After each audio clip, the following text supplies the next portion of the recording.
It's war. 전쟁입니다. 삶과 죽음의 갈림길이 바로 이 앞에 있습니다. Face to face with the enemy, and ultimately with death itself. 군인들은 어떠한 일이 있어도 파괴적인 공격을 막아내야 합니다. 만일 실패하게 되면 적들은 침입할 것이며 전쟁은 패배로 끝나게 될 것입니다. 그리고 우리 개개인도 매일같이 질환과 질병에 대항해서 싸우고 있습니다.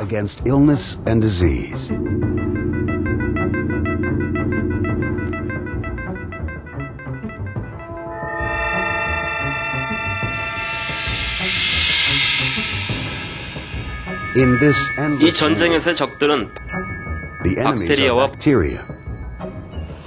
바이러스입니다.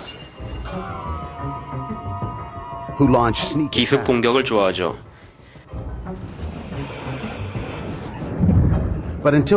우리는 적들을 알고 있었고 어떻게 공격해야 하는지를 알고 있었습니다. 우리는 엔티바이오틱, 즉 항생제를 직접적으로 사용했습니다. 그리고 난 뒤 우리들은 훨씬 더 까다로운 전쟁에 이끌려오게 되었음을 알게 되었습니다. 여기서의 적들은 박테리아나 바이러스같이 침입하는 것이 아니라 안쪽에서부터 공격을 해와서 우리 몸속의 자연 방어 능력 체계를 서서히 무너뜨리는 것으로 현대의 퇴보적인 건강관리 실태의 주 원인인 것입니다. 미국인 2명 중 1명을 공격하는 심장병, 3명 중 1명인 암, 4,100만 명이 앓고 있는 관절염, 또 다른 4천만 명이 앓고 있는 천식, 3,500만은 당뇨, 뿐만 아니라 섬유근통 증후군, 만성피로 증후군, 1,000만 명이 앓고 있는 루푸스 등등이 바로 그러한 예들입니다. 이러한 퇴행적 건강 상태의 프로세스는 믿기 어렵지만 건강 유지의 아주 기본적인 요소, 예를 들면 수면과 같은 것에 영향을 주는 것으로 시작됩니다. 수면 장애는 7천만 명의 미국인이 일으키는 100만여 건의 교통사고와 이로 인한 750억 달러의 생산성 상실이 이 심각성을 잘 보여주고 있습니다. 이는 막대한 손실의 전쟁인 것입니다. 1달러 중 17센트는 매일 헬스케어의 비용으로 쓰여지고 있지만 종종 최선의 처방은 단지 이러한 증상들을 일시적으로 누그러뜨리는 것으로 끝나며 유독성이나 후유증을 유발하기도 합니다. 우리의 건강과 웰빙은 몸 깊숙이 있는 세포 조직에서 일어나는 것입니다. 몸속에 많은 세포가 모여있는 도시라고 생각해봅시다. 박테리아나 바이러스 같은 적들이 떨어뜨리는 유독성 가스와 폭탄들로 세포 도시는 파괴되고 있습니다. 우리의 군인인 백혈구가 움직이기 시작합니다. 백혈구는 이 침입자를 찾아내고 완전히 없애버리는 임무를 띠고 있습니다. 그런데 뭔가 이상합니다. 거리를 순찰하던 백혈구들이 부상당한 아군에게 접근합니다.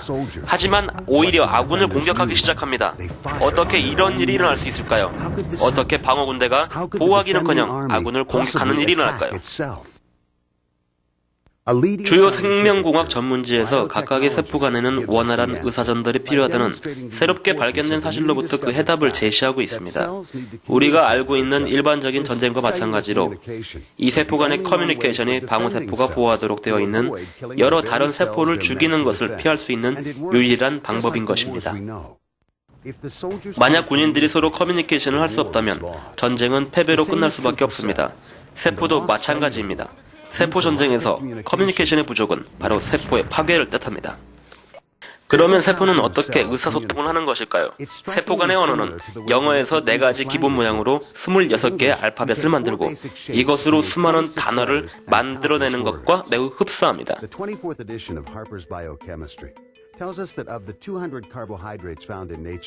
Scientists have identified 8 as the carbohydrate components of letters that make up the cellular alphabet. Cells communicate by using these 8 known carbohydrates to shape letters and words. Here's how it works. 세포는 이들 8개의 탄수화물을 지방이나 단백질에 연결하여 글리코폼이라는 단백 형질을 이룹니다. 이들이 세포의 건강과 방어력을 위한 메시지인 것입니다. 만약 세포가 이 메시지를 전달할 수 없게 되면 적들의 공격을 방어할 수 없게 되는 것입니다. 다시 화생방전을 방불케 하는 적들의 공격이 행해지고 있는 세포의 도시로 돌아가 봅시다. The city has deteriorated. 세포 도시는 과연 어떻게 복구가 될 수 있을까요? 최적의 상태를 위해서는 필요한 영양소의 공급이 요구되며 이것은 바로 원활한 세포 간의 커뮤니케이션을 복구함으로써 가능한 것입니다. 세포가 다시 의사소통을 할 수 있을 때 어떻게 되는지 봅시다. 세포들은 응급 조치를 하고 병든 세포를 고쳐줍니다.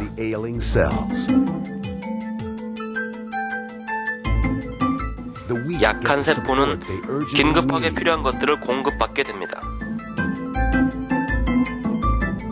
백혈구들은 이제 자신들의 부상당한 아군과 시민들을 공격하는 것을 멈추고 본연의 임무로 돌아갈 수 있습니다. 이제 군인들은 적들을 찾아내고 제거하며 독성물질, 박테리아, 바이러스로부터 세포들을 방어하는 재원을 가지게 되어 결국 이들과의 전쟁을 승리로 이끌게 되는 것입니다. 이제 세포 간의 의사소통이 매우 중요하다는 것을 알게 되었습니다. 하지만 우리가 필요한 8가지 필수 탄수화물 중 오직 2가지밖에 현대 식생활에서 찾을 수 없습니다. 이상적인 상황에서는 나머지 6가지를 체내에서 생산해내도록 되어 있지만 실제로는 그렇지 못합니다. 그래서 과학자들은 이 필수 탄수화물의 부족이 세포 간의 커뮤니케이션을 파괴시킬지도 모른다는 의심을 하기 시작했습니다. 그래서 연구원들은 몸이 스스로 건강을 유지하고 회복할 수 있도록 도울 수 있는 부족한 필수 탄수화물을 얻기 위한 보조 공급 식품을 찾기 시작했습니다. 공공건강조사기관에서 이 영양보조식품에 대한 생각이 구체화되었습니다. 미 의학협회 저널의 기사에 따르면 환자 가족의 설문조사에서 50%가 이미 대체 의약제를 썼었거나 쓰고 있다고 답했습니다. 이러한 사실은 미 의원들로 하여금 주목하게 하여 1994년 미 의회는 영양보조식품 및 건강교육에 관한 법률을 통과시키기에 이르렀습니다. 이 법률에서 영양보조식품에 관한 과학적 연구와 데이터를 기반으로 한 헬스케어 프로그램에 대해서 소비자들에게 제공되고 선택할 수 있도록 해야 한다고 발표했습니다.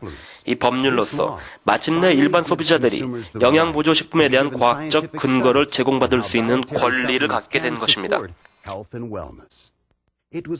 이 법률의 제정 이래로 텍사스 주대학의 두 연구원 빌 맥커넬리 박사와 맥데니얼 박사는 부족한 필수 탄수화물의 복합제에 대한 건강상 이점에 대한 여러 연구 보고서를 발표하기 시작했습니다.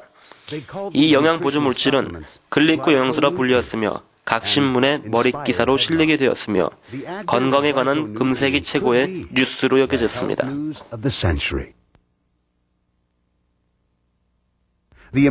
미국 자연요법 의사협회는 이 글리코 영양소의 연구 업적에 대해 그의 생명공학상을 빌 맥커넬리 박사와 맥데니얼 박사에게 수여했습니다.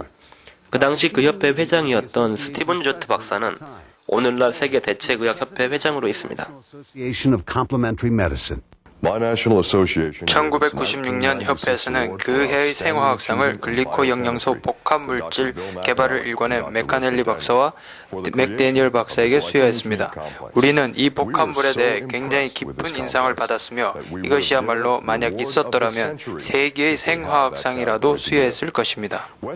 서양의 생의학은 바이러스, 독성물질, 박테리아와의 전쟁에서 실패했습니다. 실제로 어떤 박테리아는 항생제를 무력화시킬 만큼의 내성을 지닌 돌연변이를 재생산해냈습니다. 만약 적절한 도구가 제공된다면 우리의 몸은 스스로 치유할 수 있는 능력이 있다는 것을 알고 있습니다. 수년간 영양보조식품의 연구를 통해서 우리의 몸이 최적의 건강을 유지하는 데 있어 무엇인가 항상 부족하다는 것을 느껴왔습니다.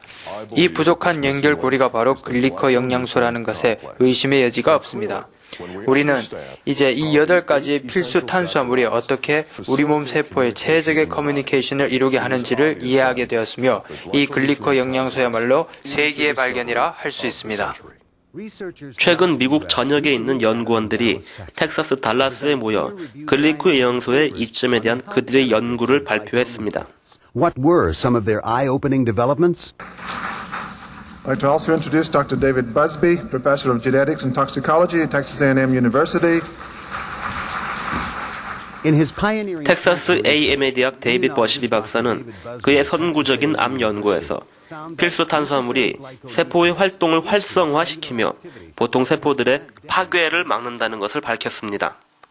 First member of our panel I'd like to introduce is Dr. Kathy Dykman, who's a medical doctor specializing in psychiatry, private practice, and a long history with research. Dr. Catherine 정신과 전문의 캐서린 다이트만과 커리지 하우스의 멤버들은 집중력 장애 아동들이 글리코 영양소의 섭취 후에 행동이 향상되었다는 데이터를 발표하였습니다. after receiving glyconutrients. 그리고 계속해서 출판되는 많은 연구 결과들이 영양보조식품으로서 글리코 영양소가 당뇨, 폐경기 질환, 관절염, 알코올 중독, 구강암, 난독증, C형 간염, 포진증, 구강질환, 치주질환, 천식, 태희삭습병, 만성피로증후군, 섬유근통증후군 등의 향상이 있음을 보여주었습니다. 글리코 영양소는 이제 지구상 세계 60억 인구에게 마침내 질병과의 전쟁을 이기고 최적의 건강을 유지할 수 있는 제안을 했습니다.